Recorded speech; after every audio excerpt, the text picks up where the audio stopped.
Olá, olá, olá, senhores, senhoras e senhoritas, sejam muito bem-vindos, sejam muito bem-vindas. Aqui é o professor Luiz Miranda, que vocês já sabem, tem um compromisso de trazer todos os dias no canal pelo menos uma questão de concurso comentada em vídeo para ajudar na sua preparação. E de vez em quando trazemos alguns vídeos abordando a parte teórica, como é o caso de hoje. Por quê, amigos e amigas? Alguns dos nossos inscritos, alguns dos nossos alunos comentam da dificuldade com a abordagem de algumas questões que necessitam da ferramenta do cálculo diferencial integral. Então, vamos tentar abordar esse assunto de uma forma mais tranquila, né? O nosso objetivo seria descomplicar os famosos limites e derivadas, né? Trazendo para vocês uma abordagem mais prática que talvez sirva para deixá-los mais tranquilos. Beleza? Então vamos ao que interessa. Vamos a uma situação hipotética. Não é tão hipotética assim. Eu conheço alguém, né, que passou por isso, né, algumas décadas atrás. Imagine um novo aluno no começo de um curso de cálculo, né? Um universitário cheio de alegria e entusiasmo que está no início do seu curso de cálculo quando se depara com a seguinte definição. Então, aquele aluno novo no curso de engenharia, no curso de física, ou até no curso de economia, né, por exemplo, ou qualquer outro curso, né, astronomia, né, que depende aí, uma das matérias básicas é o temido cálculo diferencial integral. Então, o aluno está todo, né, esperançoso, falar comigo vai ser diferente, eu vou me dedicar, vou estudar e a coisa vai sair mais fácil. Então o que acontece? Ele está todo alegre, entusiasmado quando ele se depara com a seguinte definição. Talvez não seja na primeira, mas garanto que na segunda aula vai aparecer isso aqui. Seja f uma função definida em um intervalo que contém o número a, exceto o próprio número a. O limite de f de x quando x tende a é L, L maiúsculo, e é definido por essa expressão aqui, limite de x que tende a de f de x é igual a L. Se para todo número epsilon maior que zero houver um número delta maior que zero, tal que se zero, né, se o módulo de x menos a estiver entre zero e delta, então o módulo de f de x menos L é menor do que E. Meu senhor, né? Grande parte da alegria e entusiasmo do aluno vão embora. Ele vai ficar aí, acho que uma meia hora tentando entender o que quer dizer essa definição.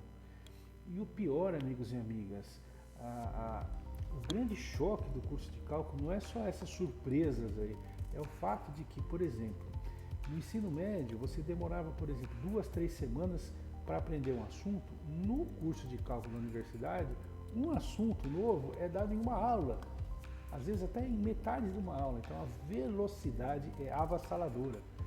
Então, grande parte da alegria e entusiasmo vão embora. Nosso universitário heróico ainda não se recuperou do direito do baque em relação à definição formal de limite, que ainda não compreendeu muito bem para que serve.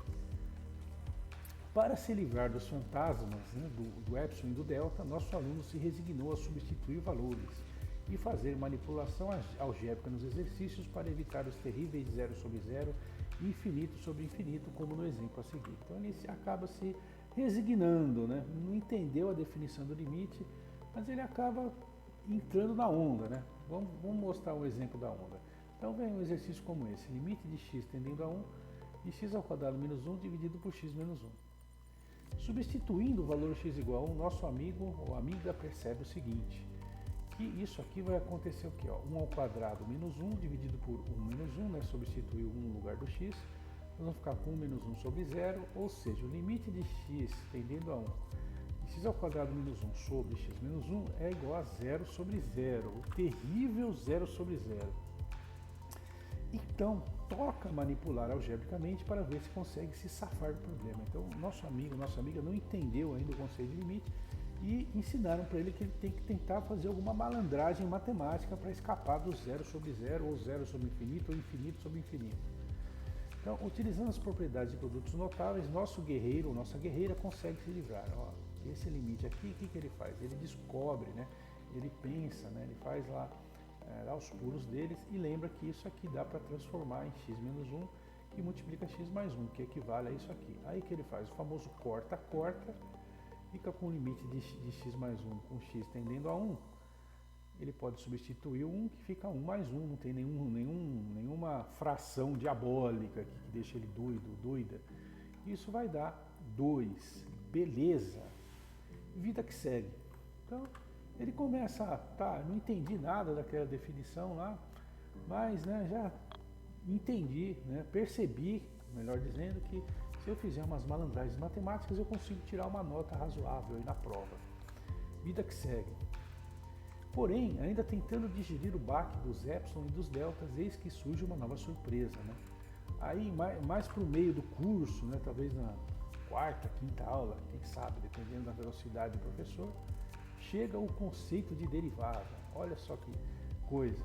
Seja uma função f que é definida no intervalo aberto contendo o ponto x1. Caso existente, denomina-se derivada de f em x1, sendo representada pela notação df dx ou f' de x, o seguinte limite: df dx, que é a derivada, é igual ao limite de ΔX tendendo a zero de f de x1 mais ΔX menos f de x1, tudo isso dividido por ΔX. Nosso valente estudante pensa consigo mesmo.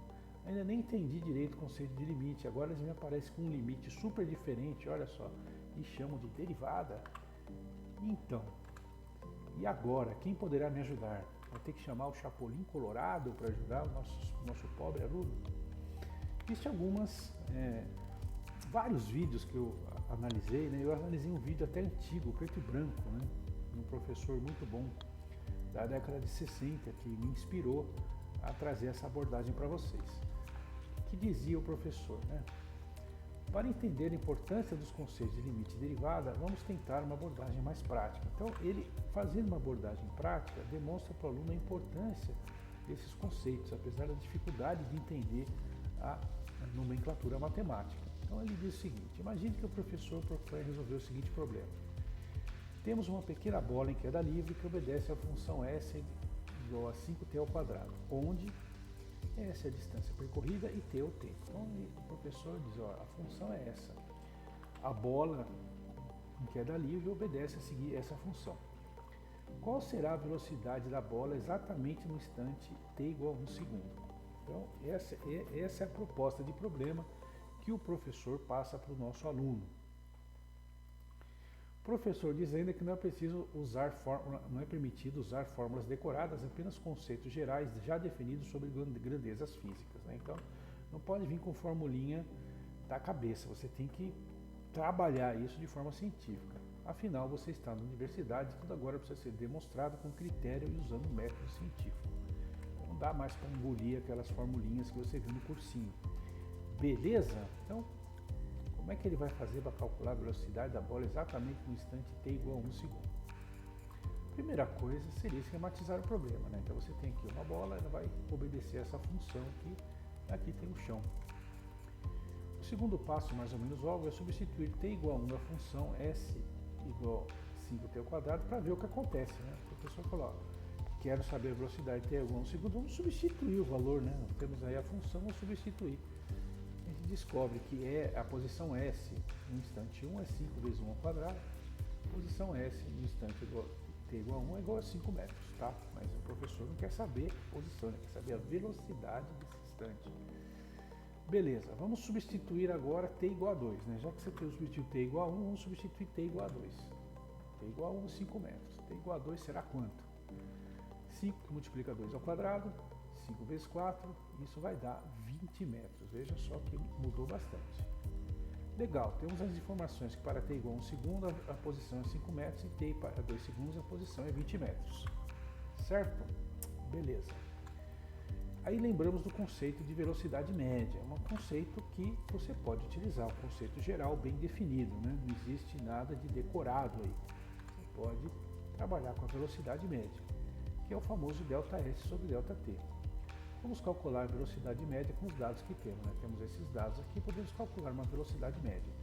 Velocidade média é S de 2 menos S de 1, a posição no tempo 2 menos a posição no tempo de 1 segundo, T2 menos T1. Então vai ficar 20 menos 5, 20 menos 5 dividido por 2 menos 1. Isso vai dar quanto? 15 sobre 1, 15 metros por segundo. Cuidado, não foi isso que o professor perguntou. a velocidade média.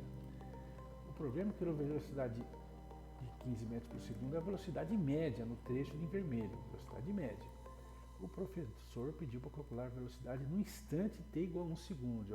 Olha só, é diferente, é nesse ponto aqui.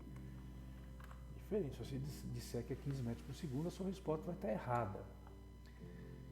Beleza, o que a gente pode fazer? Surge uma outra ideia. Se calcularmos a velocidade média em um intervalo de tempo menor, como é que vai ser isso? Por exemplo, entre t igual a 1 e t igual a 1,5. É uma alternativa. O que você vai fazer? Para t igual a 1,5, a gente vai ter o seguinte. A posição vai ser 5 multiplica 1,5 ao quadrado, vai dar 5 vezes 2,25, vai ser 11,25 metros. Beleza, aqui ó. T igual a 1,5, a posição 11,25 metros. Joia. Boa, sabemos que t igual a 1, S igual a 5 e t igual a 1,5, S igual a 11,25. Vamos calcular de novo a velocidade média. Joia. Então vai dar S de 1,5 menos S de 1, T de 1,5 menos T de 1.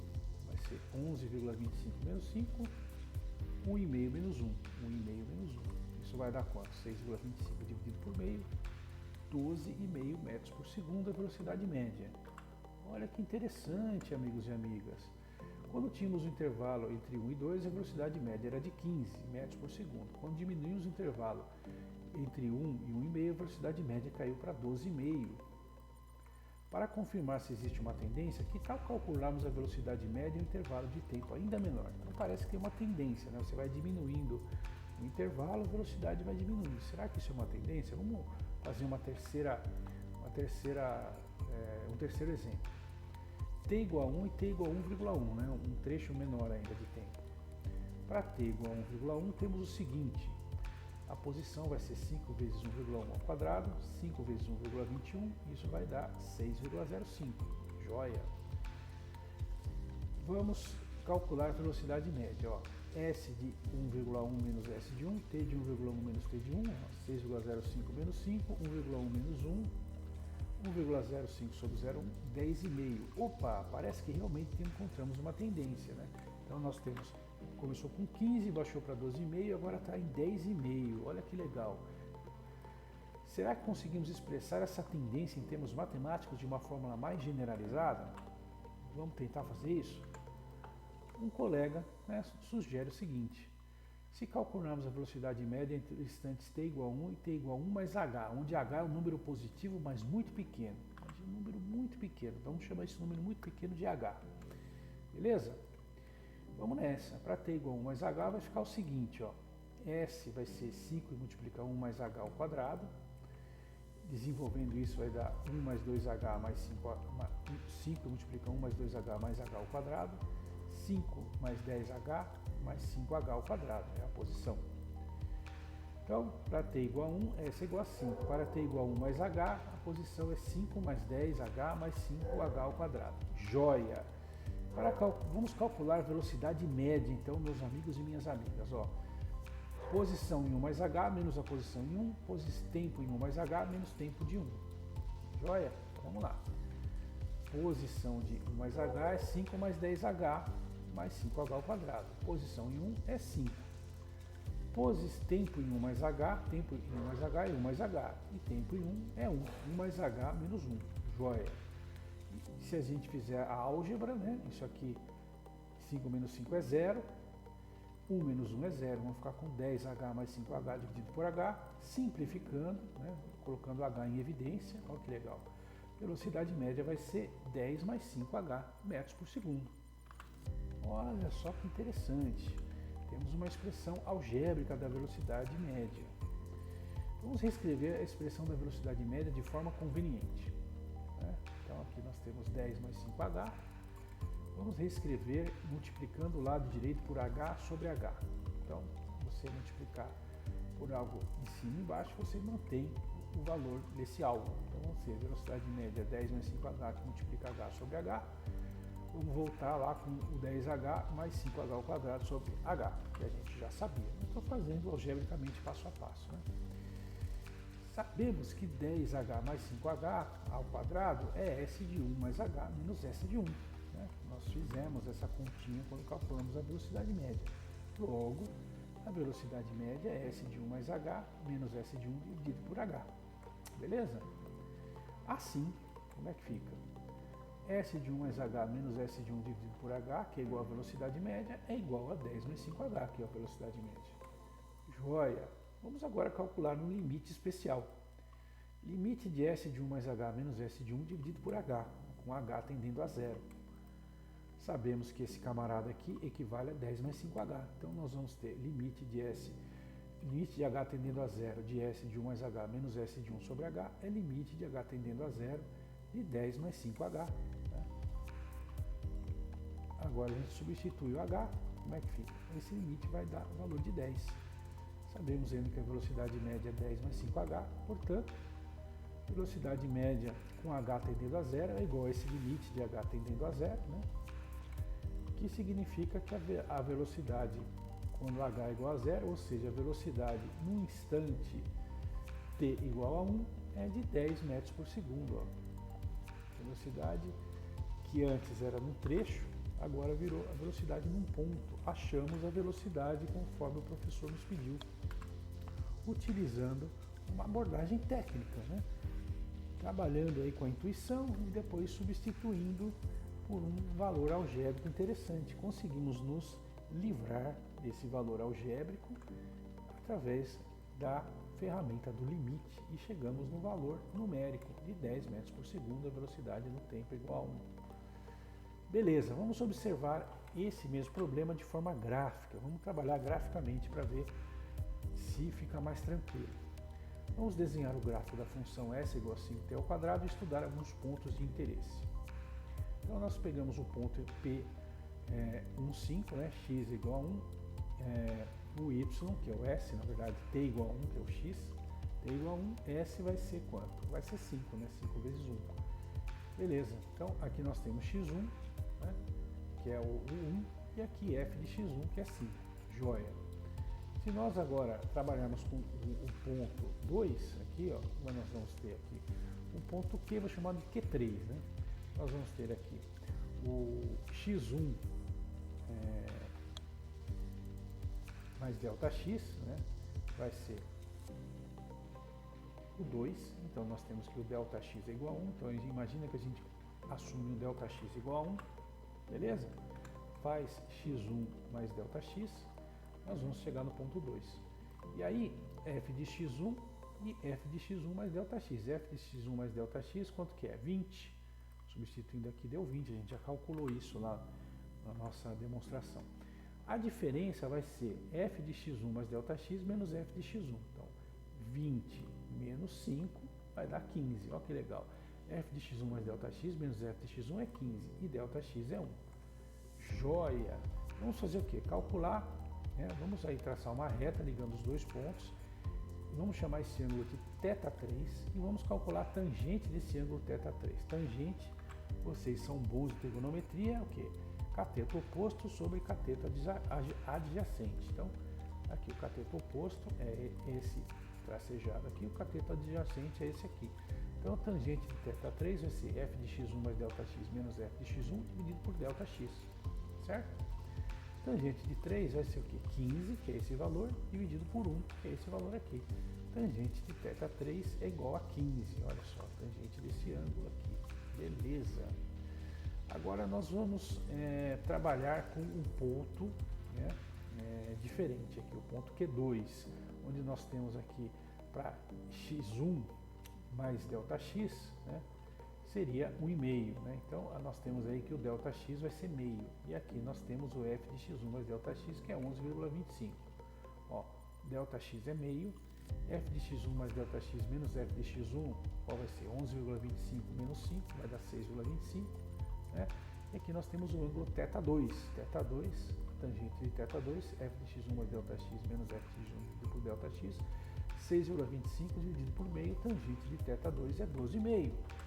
Estão se lembrando lá do nosso trabalho que nós fizemos com álgebra, lá, né, com o limite, ó, era 15 a primeira velocidade, a segunda 12,5, e vocês já devem ter adivinhado que o terceiro caso nós vamos utilizar o ponto Q1, ΔX menor, né? O ΔX vai ser de quanto? O ΔX vai ser de 0,1 f de x1 mais ΔX menos f de x1 é 1,05, aí o ângulo θ1, que é bem pequenininho aqui, a gente colocou aqui para fora, tangente θ1 vai ser 1,05 dividido por 0,1, tangente θ1 vai ser 10,5. Beleza, a gente foi se aproximando, olha que legal, se aproximando do ponto. E quando nós chegamos no próprio ponto, nós temos aqui, podemos calcular a tangente de θ, né, que vai ser 5 dividido por meio, 5 dividido por meio dá 10. E aí nós chegamos na parte gráfica da nossa derivada. A parte gráfica da derivada, num ponto, corresponde ao quê? A tangente, a inclinação da reta, que é tangente à função naquele ponto. Então está aqui, ó, uma reta tangente à função 5s igual a 5t ao quadrado, né? Então é o valor da tangente e a derivada. Olha que legal. Agora vamos diminuir o intervalo de tempo pouco a pouco. Ó. Q3, Q2, Q1 e Q. Né? Então nós vamos diminuindo, chegamos no ponto. E aqui nós temos o valor da velocidade no ponto. Né? Agora vamos revisitar um pouco o conceito do limite. Nós trouxemos uma abordagem prática para a derivada. Vamos entender agora graficamente o limite, ver se ajuda vocês. Né? Lembrando a nossa definição, seja f uma função definida em intervalo que contém o número a, exceto o próprio a. O limite de f de x quando x tende a a é L e é definido por essa expressão aqui, se para todo número epsilon maior que zero houver um número delta maior que zero, tal que o módulo de x menos a está entre 0 e delta, então o módulo de f de x menos L vai ser menor do que e. Então se o módulo dessa diferença aqui estiver entre 0 e delta, o módulo dessa outra diferença aqui vai ser menor do que e. Beleza? Então nós temos aqui, ó, o a, né, o L, o a mais delta, a menos delta, L menos e e L mais e. Então graficamente significa o seguinte, vamos trabalhar então com a mais delta e L mais e. O que acontece? Se nós aproximarmos aqui pela direita aqui, voltando aqui, o a mais alfa, a mais delta em direção ao alfa, o L mais e vai em direção ao L. Olha só que interessante. E nós temos no limite o próprio L. Se nós partirmos do a menos delta e formos na direção do a para a direita, né, da esquerda para a direita, o que acontece? Nós vamos do L menos epsilon no sentido L. Olha que interessante. Então, nós chegamos no mesmo ponto, que é o limite. Esse é o conceito gráfico, né? A abordagem gráfica do conceito de limite. Então, esses dois intervalos doidos aqui é basicamente a forma de você se aproximar, né? A forma de você se aproximar do limite. Beleza? Vamos agora traçar o gráfico daquela função lá que dava 0 sobre 0. Olha só que interessante. O gráfico daquela função, nós usamos uma ferramenta de traçar o gráfico, apesar de ser uma função que parece ser uma coisa estrambólica, olha só, é uma reta. Então, nós conseguimos agora visualizar melhor, inserindo o a mais delta e o a menos delta aqui, e depois o L mais epsilon e o L menos epsilon. Olha que legal aqui. Nós vemos que se nós nos aproximarmos da direita para a esquerda e de cima para baixo, olha que legal, nós chegamos no ponto 2, aqui o L é igual a 2, ó, chegamos no 1, 2. Da mesma forma, se nós tentarmos passar do x menos delta e utilizando o L menos epsilon, vamos chegar aqui no ponto 2, que a gente tinha calculado o limite com aquela manipulação algébrica lá no começo. Beleza, vamos demonstrar agora matematicamente, ou matematicamente não, algebricamente, que esse limite efetivamente é 2. Nós vimos agora graficamente, né, mostrei para vocês, que graficamente esse limite aqui, quando x tende a 1, né, esse limite aqui é 2. Beleza? Então vamos demonstrar isso algebricamente. Vamos comparar, né? Nós temos a definição matemática, vamos comparar com o que está sendo pedido na nossa demonstração. Então, o x tendendo a 1, o x tendendo a gente descobre que o nosso a, né, é igual a 1. Beleza. F de x aqui, qual vai ser? X ao quadrado menos 1 dividido por x menos 1. Beleza. E L igual a 2. Joia, temos essas três informações.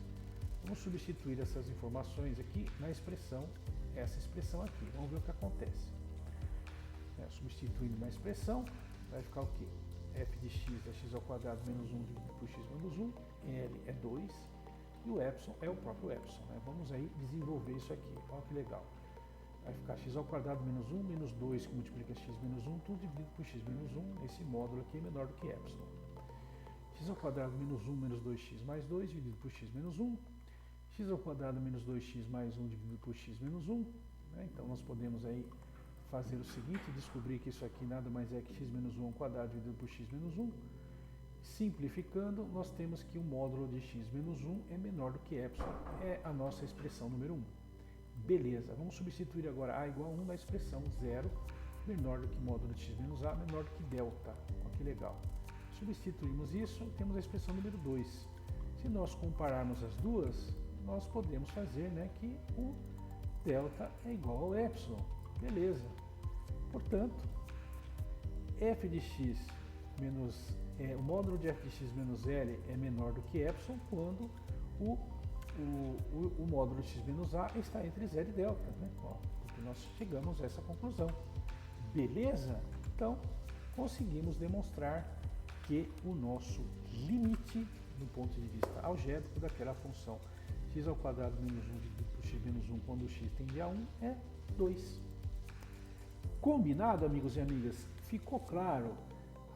Espero que esse tipo de abordagem ajude a vocês a entender a importância do conceito de limite e a importância do conceito de derivada. Eles têm uma aplicação prática que eu diria que é infinita em todos os ramos da ciência, das ciências exatas, melhor falando, você poderá aplicar os conceitos de limite e derivada.